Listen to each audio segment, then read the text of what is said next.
chapel today. You guys are just walking in. Please find a seat quickly so we can get started.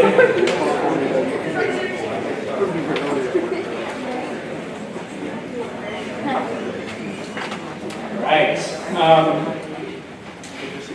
Many of you know that here this coming Sabbath is September 11th, and it marks the 20th anniversary of the 9/11 terror attacks and the planes that crashed into the World Trade Centers and Pentagon, and another one that crashed in, I believe, Pennsylvania. We just wanted to take a chapel time to kind of recognize that. I remember I was a sophomore or junior here at GCA, and I was coming out of classroom 1, which was Spanish class for me at that time, when someone told me, hey, like, there was an attack on America and the planes have hit the World Trade Centers. And I remember, and there was a guy that I just thought was kind of a dork, and I was just like, whatever, dude, you're crazy. And I didn't believe him, and we ended up going down to a computer lab at the time and watching as the second one hit the tower. And it was just this crazy moment. And lots of people died that day, and lots of firefighters and first responders lost their lives, and it kind of ushered in this time of war for our country. And so we just wanted to take a minute to reflect on that. And so today our speaker is Mr. Bogus. So let's give him a welcome.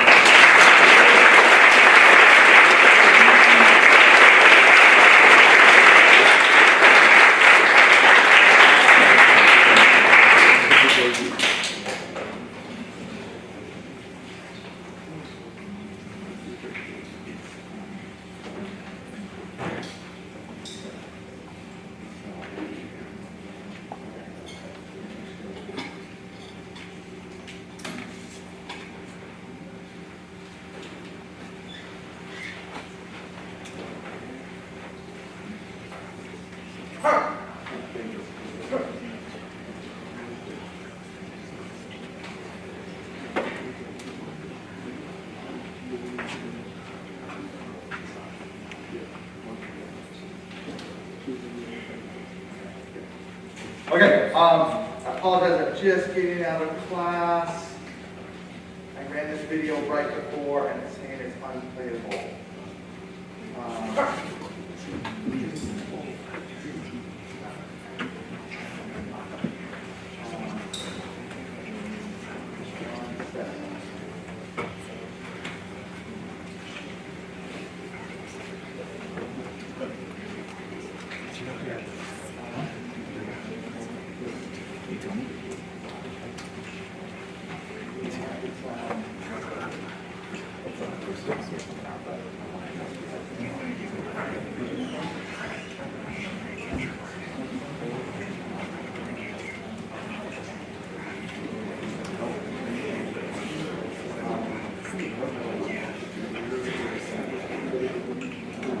Okay, well, to get that set up real quick, I was going to take a little bit of time anyways here. It's one of those interesting things. How old were you guys? What year were you born?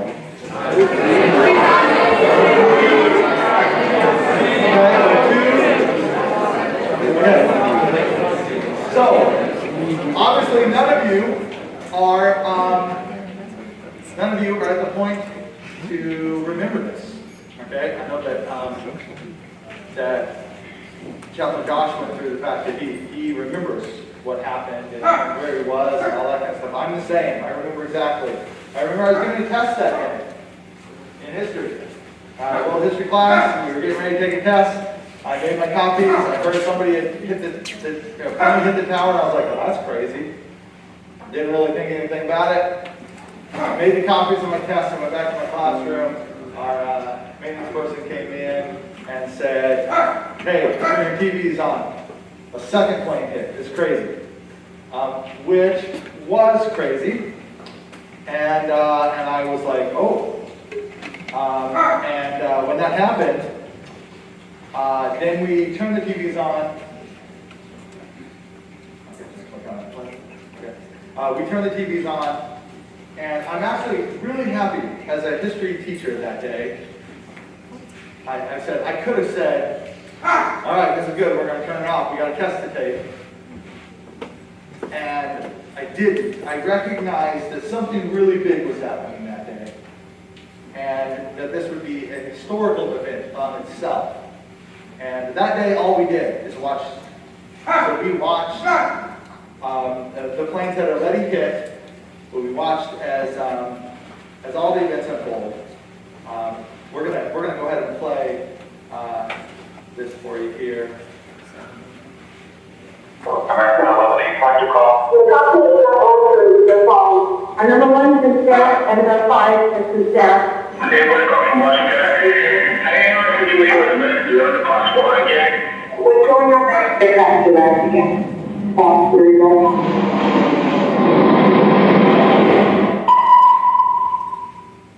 Ready, talk to me. Ready, be there. Ready. Ready?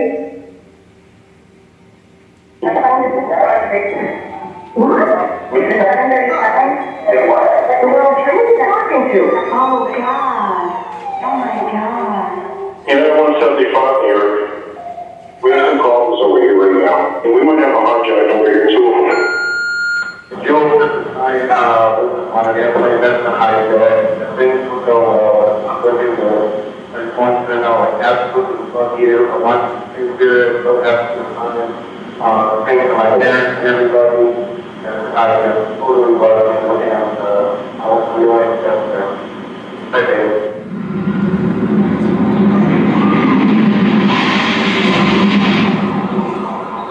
What are those people going to do? All the elevators are blocked out. Oh my God, so both towers are now.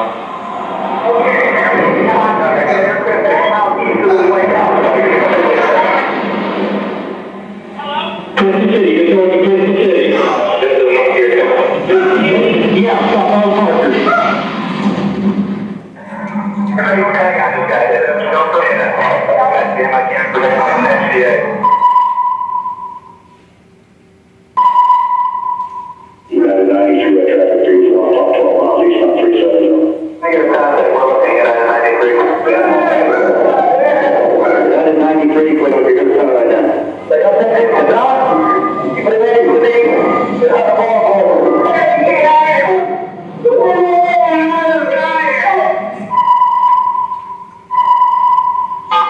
Tuesday, 9:47 a.m. Hi, baby. Baby, you have to listen to me carefully.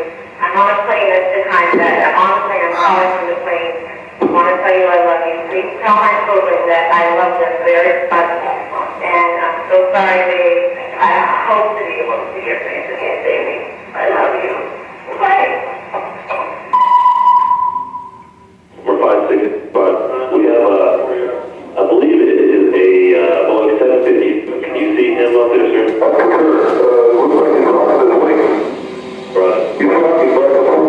We're 5-6-8-6-5-5-5. Stay away from that aircraft. Go north. Fast. United 9-3, you got information on that yet? Yeah, he's down. He's down? Yes. When does he land? He did not land. Oh, he's down? Yeah, somewhere up northeast of Kansas City. Baby, I just want to let you know I love you.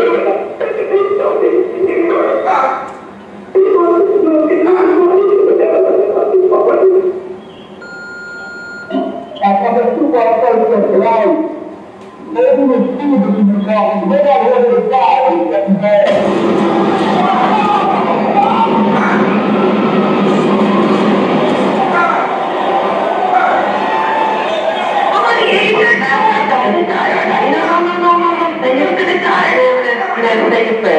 We're going to stay positive because we got to help each other get off the floor. Now,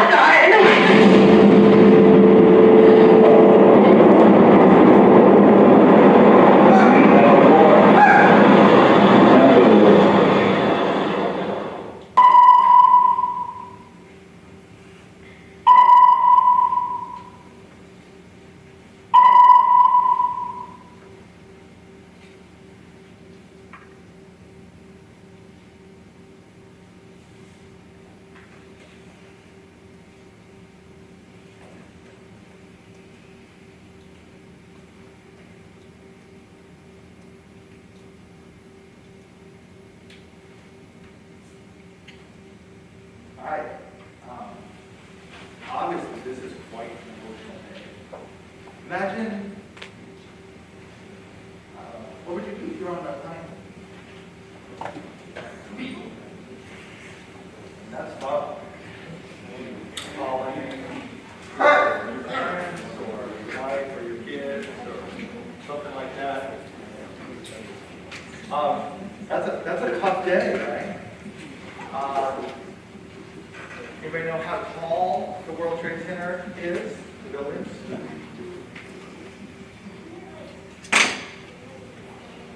Yeah, anybody know how many stories?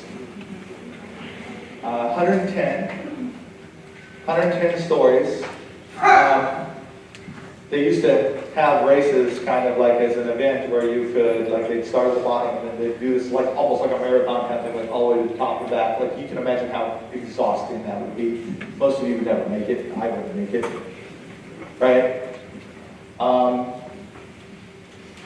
When plane hits, when you have a fire like that, elevators don't work. You shut those down because if a cable breaks, then you plummet the whole way. So that doesn't work. So you can imagine, again, starting down and how far you have to go.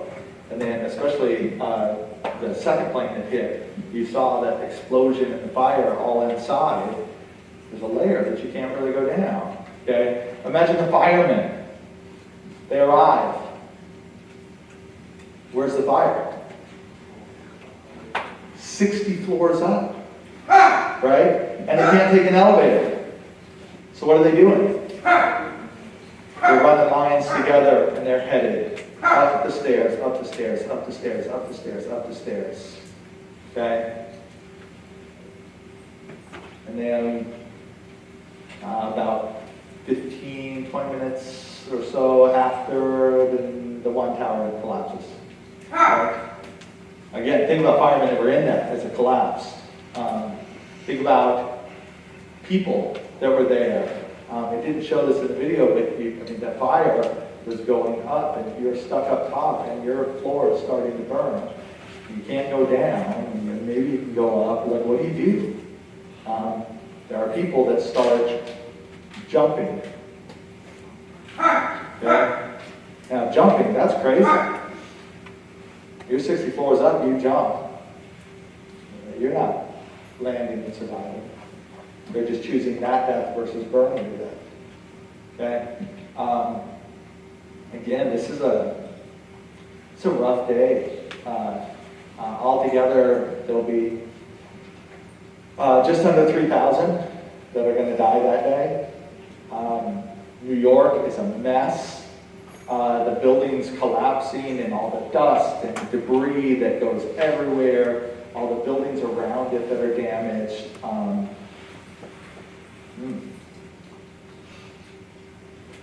Like I said, when we think about big events in U.S. history, this is certainly one.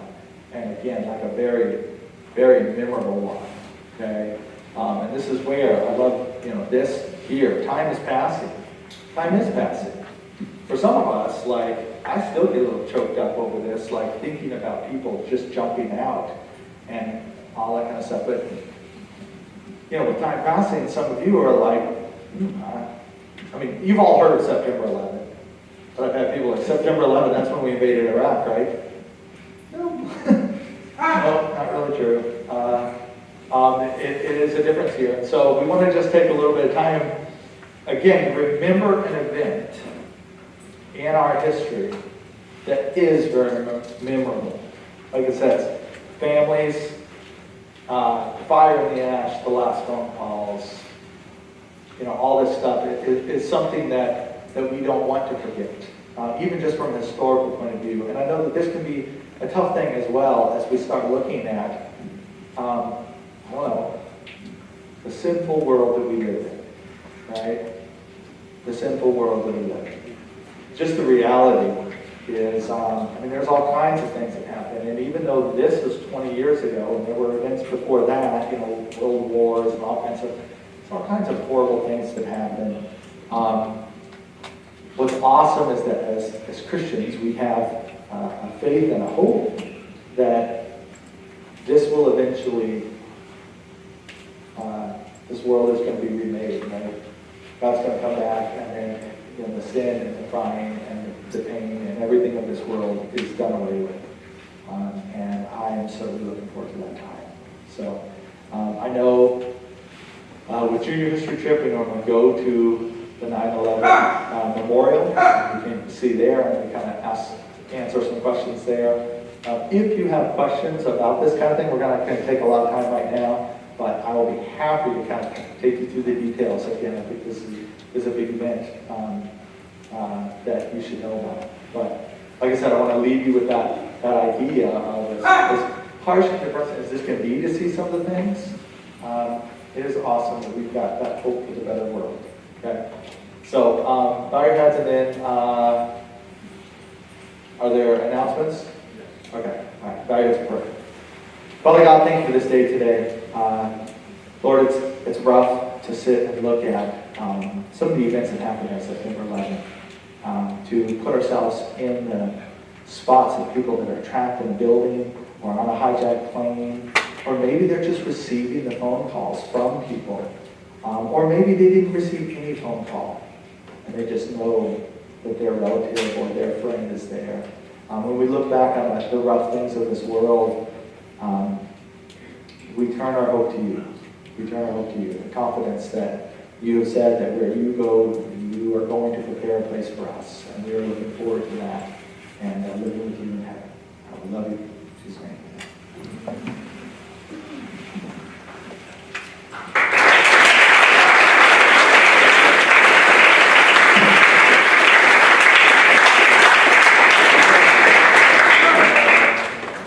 Okay, we have several announcements.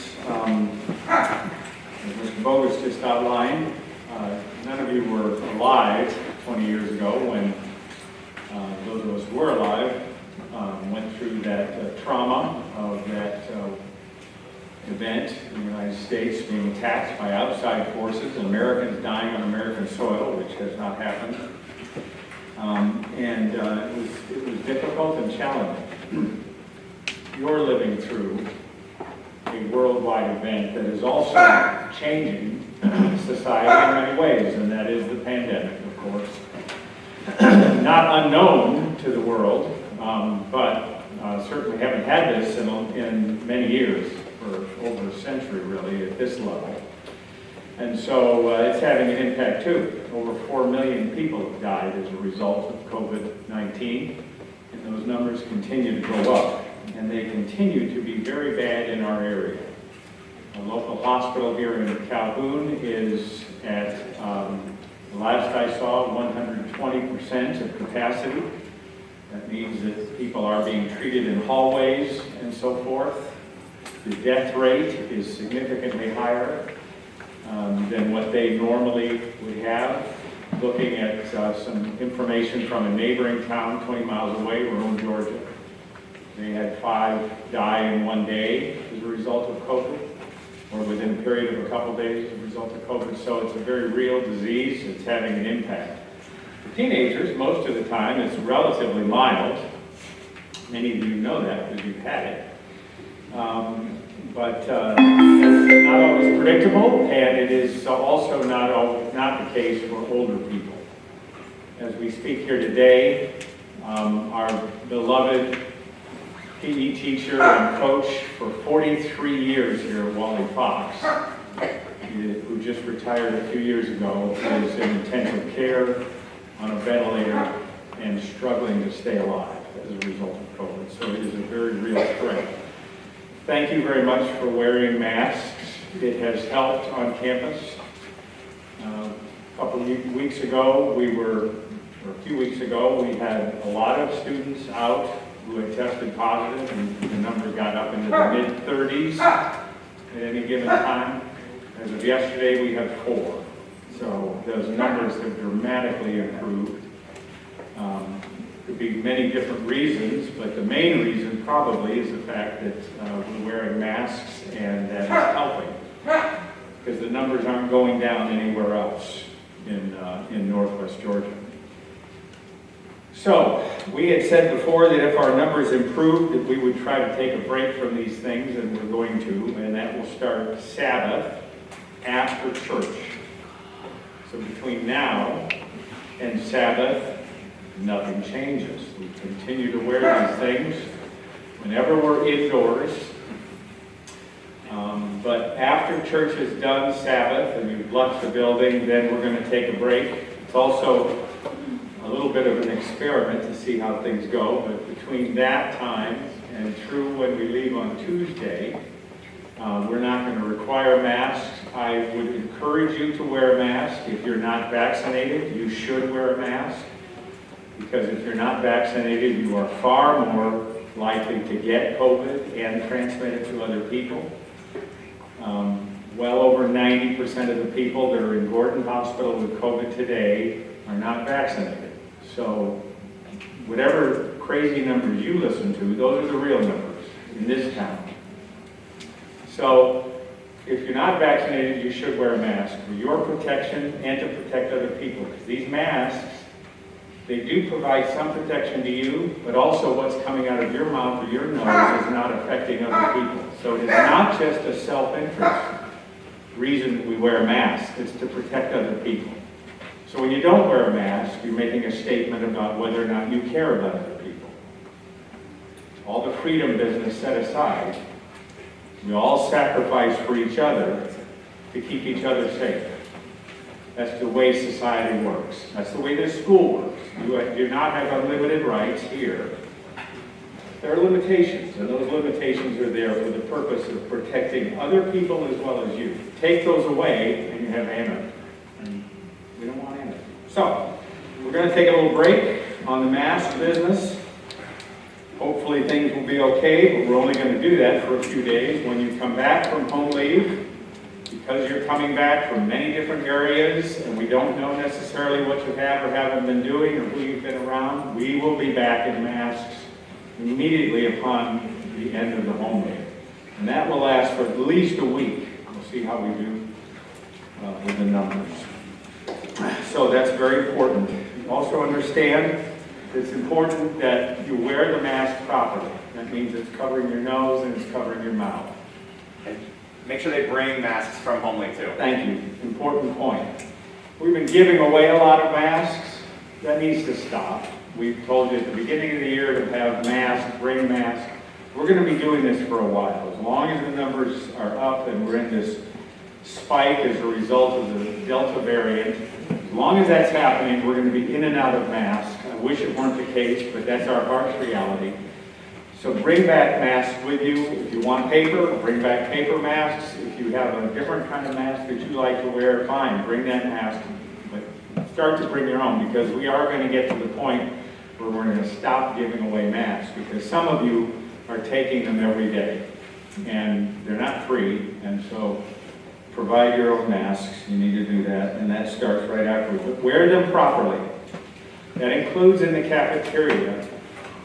Your mask is off in the cafeteria only while you are actively eating. Just because you are in the vicinity of food does not mean that you keep your mask off. So if you're sitting around talking, put the mask on. Please wear it properly. As you know, if you get written up for not wearing your mask properly repeatedly, there will be consequences, and you won't like the consequences. So, please wear the masks. Thank you for that. And let's continue to pray that the numbers go down and that people can stay healthy. Saturday night here on campus, we have a volleyball game against Collegedale Academy. And that will be fun. However, we are limiting the number of people who will be in the gymnasium. Volleyball team members will have tickets that they can give away to friends or family. And beyond that, there will also be a group that will have tickets from the visiting team from Collegedale, and they can get in the gym, but the numbers will be limited, just so you know in advance. You may not be able to be in the gym Saturday night to watch that volleyball match. The cafeteria, we believe, will be open, and we'll be able to stream it. So if you want to be in there to watch, that will be an option for Saturday night. But there will be limits on people in the gym during that game. Sunday, one of our favorite days of the year, is Sunday where we have regular classes. The schedule is a little different, so pay attention to the schedule, but Sunday all classes meet and everyone must be here. And you do, one concession we make on Sunday to make it a little easier is you can wear blue jeans with your uniform shirt. So jeans are allowed on Sunday class days, and this Sunday is a class day. We have those Sundays so that you can have more frequent and longer home leave breaks, and we still get the number of school days in that we need in a year. So the home leave starts Tuesday, which is a day earlier than years in the past. Tuesday at 12:15. The update yesterday may have said 12 o'clock, but it's actually 12:15. So classes meet, all classes meet during home leave days this year. It's not a split, morning or afternoon. All classes meet, shorter, but they all meet. If you're new to GCA, you also probably know that home leave bus transportation is available, but you need to get those done. Well, the deadline is passed. But if parents are still talking about you being on a bus and they haven't paid and made arrangements, that needs to happen today. We have to make decisions about which vehicle goes where based on how many people are going. You can't do that on the last minute, so you can't just walk up on Tuesday and go in. So please make sure, if your parents think you're going to be on a home leave bus, that they make arrangements as soon as possible.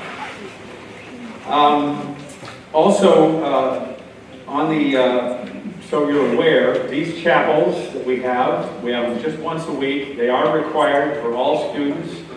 And if you're a returning student, village student, you probably know this, but for village students specifically, your parents cannot excuse chapels. Okay? If you're sick, if you call in and they say, my kid's sick and they're not coming to school that day, fine, you don't have to go to chapel. But they cannot call in and say, my kid's going to miss chapel, but will be here for everything else. If you do, that's called an unexcused absence. So parents cannot excuse chapel by itself. Not that that's ever happened before. Our student association has an announcement.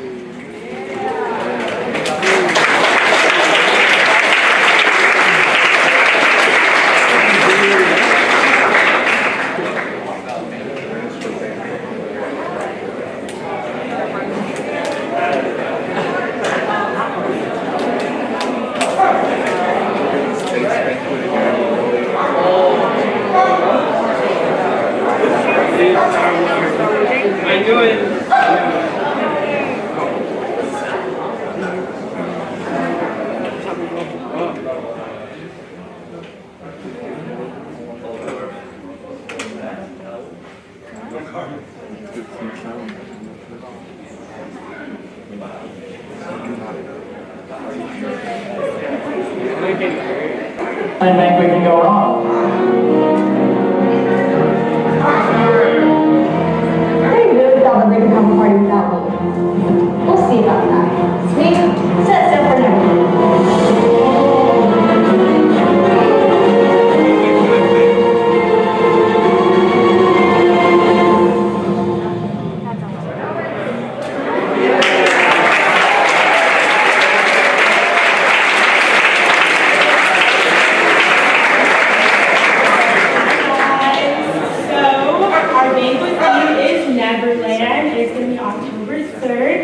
And we're charging $5 for each person to come.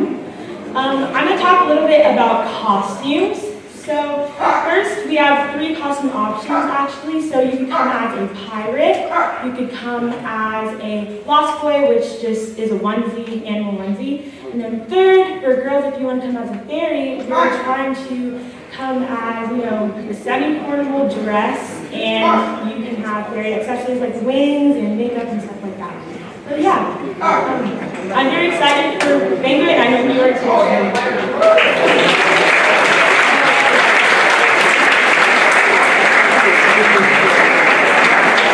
Okay, so the cost for Supper Club Banquet this year will be $5. So of course, with the announcement comes the asking. So I'll make this quick because I know you all want to get to classes. So can I have every girl stand up?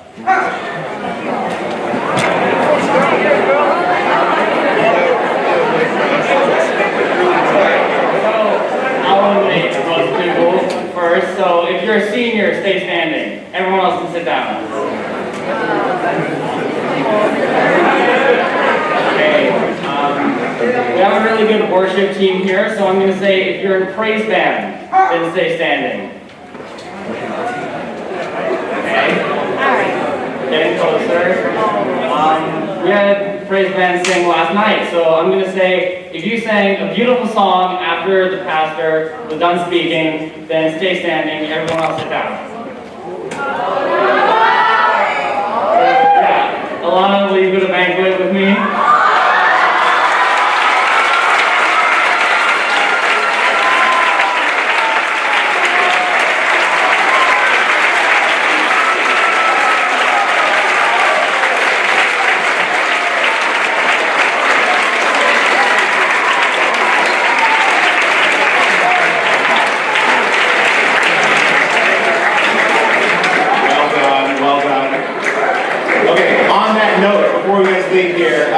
We do encourage you guys to find a friend, find people to go to banquet with. As you can see, Corbin asked somebody at the banquet, you can do that. But please don't think that you only go to banquet if you can find one person or a date to go to the banquet with, okay? If you want to get a table of your friends together, we want to encourage you to do that. We find a lot of people who end up just staying in the dorm or going home for the weekend because someone didn't ask them or they were too afraid to ask somebody else. So just scratch that. For the first banquet of the year, it's really just a light themed event, and we want you to come and have a lot of fun together, take pictures, and just kind of hang out with each other. So not a lot of pressure. You can if you want, but definitely don't think that that's the ticket into the place to be able to come to banquet. So get a group of friends and come to banquet and have a good time, or ask somebody. But either way, we're looking forward to seeing you guys there on October 3. Thanks so much. You guys are dismissed.